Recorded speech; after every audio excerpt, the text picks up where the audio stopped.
In the first 2 months of 2022 alone, we've already first seen Blizzard get acquired by Microsoft and then revealed that they're working on a Warcraft game for mobile. How cool is that? But that's just one company, with games like Valorant Mobile, Battlefield, Undecember, and many more also slated for release this year. And after receiving lots of great input from you fine folk over on my community tab, I'm now ready to discuss what I consider to be the 12 most highly anticipated mobile games as of 2022. Now, if I missed one of the games you're most looking forward to, by the way, do let me know down in the comment section. But with that said, let's dive into the first game. And as number one, I've got nothing less than the spiritual successor to the beloved, but now unfortunately removed open world survival game Durango called Project DX. And I'm not even joking here, this MMORPG is literally being developed by Nat Games, which is owned by Nexon, who also co-developed and published Durango Wildlands. The thing is though, we don't actually know a whole lot about this game yet, but it's set in the Durango Wildlands universe, and considering that game got over 12 million downloads, it's no wonder that lots of people are very excited for the release of Project DX. Now, the game doesn't have a set-in-stone release date yet, but with a bit of luck, we will get at least an alpha version or closed beta version at some point later here in 2022. Now, a game we do know will fully release this year though is Torchlight Infinite, which went into closed beta testing on January 18. And you can bet these developers hope to get this game out before Diablo Immortal releases, because in many ways, Torchlight Infinite is a direct Diablo Immortal competitor, and it's based on the very popular Torchlight action RPG PC game. From the footage we've got so far of this game, the graphics look great with a relatively clean UI, and the early testers also have overall good things to say about the touch controls. The game is also a very high quality production, so with over 250,000 pre-registrations already, this is probably going to be one of the biggest action RPGs on mobile, and best of all, it's set to release this year.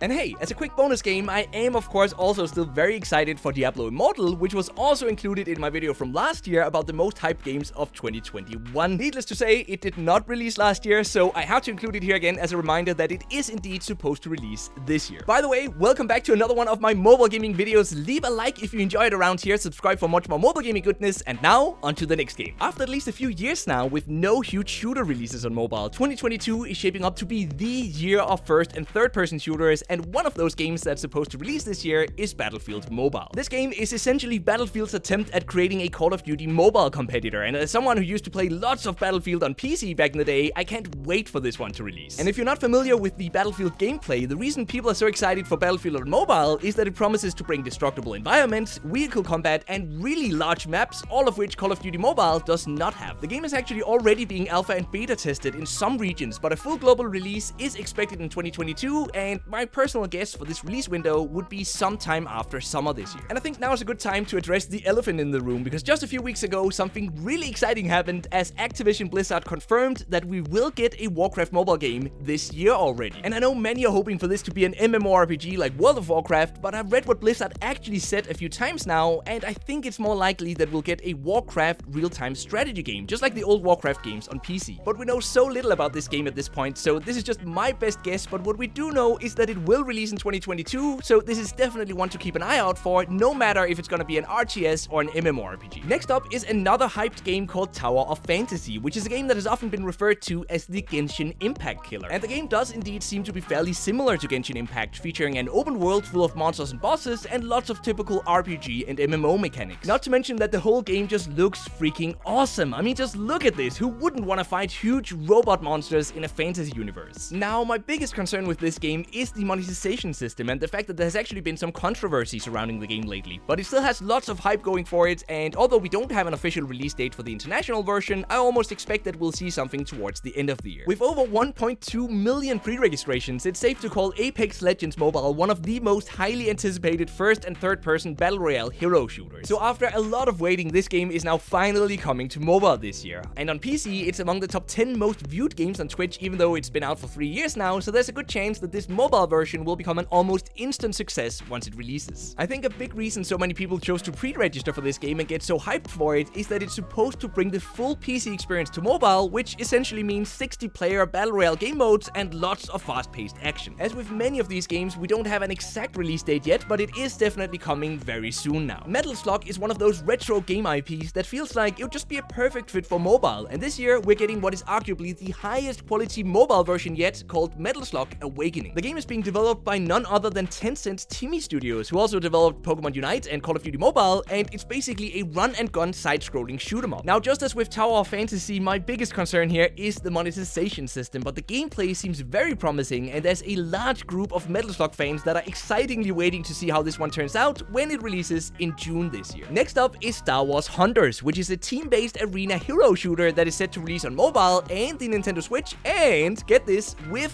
full cross-platform play functionality. Because of the fast-paced gameplay, 3D universe, and real-time multiplayer, this might just turn out to be one of the most exciting Star Wars games on mobile, and yes, it is set to release later this year already. Now, another big IP game releasing this year, by the way, is Harry Potter Magic Awakened, which is a story-based RPG with card-based combat. This is another one of those bonus games, by the way, because yes, I also included it in last year's video because it was set to release last year, but after a few delays, it is now finally being beta tested in some countries, and is definitely going to globally release this year, probably around summertime. Okay, we are getting to the good stuff now, because one of the games I'm personally most excited about is DokeV, which is a full 3D open-world adventure MMO with a monster catching element, a bit like in Pokemon. The art style here is just above and beyond, and if the game turns out as great as this trailer suggests, I'm super hyped for this release. I mean, just look at this. Now, the gameplay seems to suggest that we'll be running, biking, or skating around a futuristic town in search of monsters that we can then fight and catch, and some of these combat scenes, I gotta be honest with you guys, they look almost too good to be true. Not to mention that it seems like we can swing around town like in a Spider-Man game, and I think I speak for all of us when I say that that is everything we've ever wanted from a Spider-Man game on mobile, so if DokeV can deliver that, I think this is gonna be a huge game. Now, we don't actually know a whole lot about the exact release date for this game, but the game is being developed by Black Desert Mobile developer Pearl Abyss, and there is a good chance that we'll get an alpha or maybe even a beta this year. So I guess I've kind of just revealed which game I'm most looking forward to, so I hope you'll let me know in the comment section down below which game of these games excites you the most. And now, let's then move on to the 10th game, a hack-and-slash action RPG called Undecember. The game essentially falls into that same category as Diablo Immortal and Torchlight, and it's set to release very soon now on both mobile and PC via Steam, published by Line Games, who also published games like, for example, Smash Legends. In terms of what's unique about Undecember, it seems to feature a lot of dungeon crawling, huge raid fights, and even guild versus guild battles, and a player-driven auction house marketplace. So there's definitely lots to look forward to here, and the global release is expected, you guessed it, to happen sometime later this year. And if you like these types of games, by the way, remember that Path of Exile, which is another popular Diablo alternative on PC, is also coming to mobile, hopefully this year. Next up is Valorant, which is League of Legends developer Riot Games' first-person shooter, and it is also coming to mobile now. And this is honestly great news, not only because it's a solid first-person shooter and it has over 1.2 million pre-registrations already, but also because the PC version is currently the 5th most watched game on Twitch, which basically means the game could be off to an amazing start if they successfully bring the PC experience to mobile devices. I gotta say, I think it's unrealistic that Valorant Mobile will fully release here in 2022, but we are expected to already get a pre-alpha at some point between April and June this year, so if you're interested, now might be a good time to see if you can find a way to get into that alpha testing. Over in the world of fantasy MMORPGs, Chrono Odyssey is one of the most hyped games at the moment, and rumor has it that it will get a 2022 release on PC, console, and mobile, and although not a whole lot is known about it so far, the combat seems very fast-paced, which I'm really excited about. And if we can trust the trailers, which is not a guarantee, but if we can, the 3D universe looks really cool with its dark and gritty boss fights and neat character animations. If you're into these open-world, fully-fledged MMORPGs on mobile, by the way, I would also keep an eye out for Odin Valhalla Rising, which I also covered last year, but still hasn't released globally, although it might happen this year. There are just so many mobile shooters releasing this year, by the way, that I've decided to do a separate video about all of them later this year, so subscribe if you don't want to miss that. Let me know what you thought about today's games down in the comment section, and until next time, just keep gaming, stay awesome, and I'll see you guys around.